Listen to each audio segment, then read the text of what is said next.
We thought he was untouchable, we thought he'd always win, we thought Gojo Satoru was invincible, but we were wrong. He didn't just lose the fight, he lost something long before that. His peace, his people, his purpose.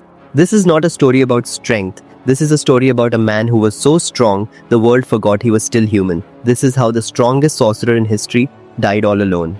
Gojo wasn't blessed. He was cursed from birth, born with the 6 eyes, born into Limitless, born into a clan that only valued him for what he could do, not who he was. From day one, he wasn't treated like a child, he was treated like a weapon, a legacy, a freak. And when the world sees you as a god, they forget to ask if you're even okay. No one raised Gojo, they trained him. And the moment he became the strongest, everyone just stepped back, as if he no longer needed anyone, as if he was complete.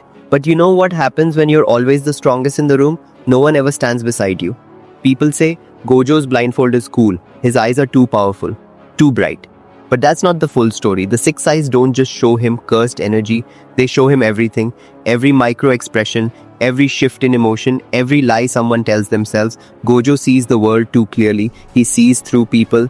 And after a while, that kind of vision doesn't feel like a gift. It feels like a burden. So he covers them. Not to look cool, but to disconnect, to create a little silence, to dull the noise in a world that never lets him rest. The blindfold isn't hiding his power, it's hiding his pain. His only real friend, Geto Suguru. They laughed together, fought side by side, dreamed of changing the world. But Gojo kept getting stronger, and Geto kept breaking, until one day Geto gave up on saving people and started killing them. And Gojo, he had to be the one to end it. Not because he wanted to, but because no one else could.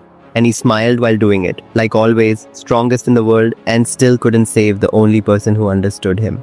You want to know what real strength feels like? It's standing over your best friend's corpse, knowing it was you who put him there. Everyone thought Gojo was arrogant, smug, cocky, overconfident, but what they didn't see was the burden. Being the strongest means being the last line of defense. The one who shows up when everyone else falls. The one who never gets to lose. The one who has to smile even when he's dying inside, because if he breaks, the whole world collapses with him. So he kept smiling, kept teaching, kept pretending, and nobody noticed the cracks, because when you're the strongest, no one thinks to ask if you're struggling. And then came the moment, Gojo versus Sukuna. The two monsters finally collided, and for once, Gojo looked excited, not scared, not nervous, excited, because he was finally fighting someone who could stand on equal ground, someone who might finally understand him, someone who could end the silence in his soul. He didn't fight to win, he fought to feel, and when he lost, he smiled, because it was over. No more pretending, no more carrying the weight of everyone else's hope, no more being the strongest. Gojo didn't die defeated, he died free, and for the first time in his life, he looked truly at peace.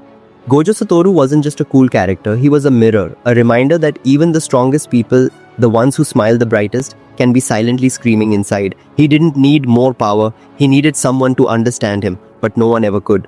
Because gods don't get sympathy, they get worshipped, they get left behind. Gojo Satoru didn't die because he was weak, he died because he carried too much for too long, all alone.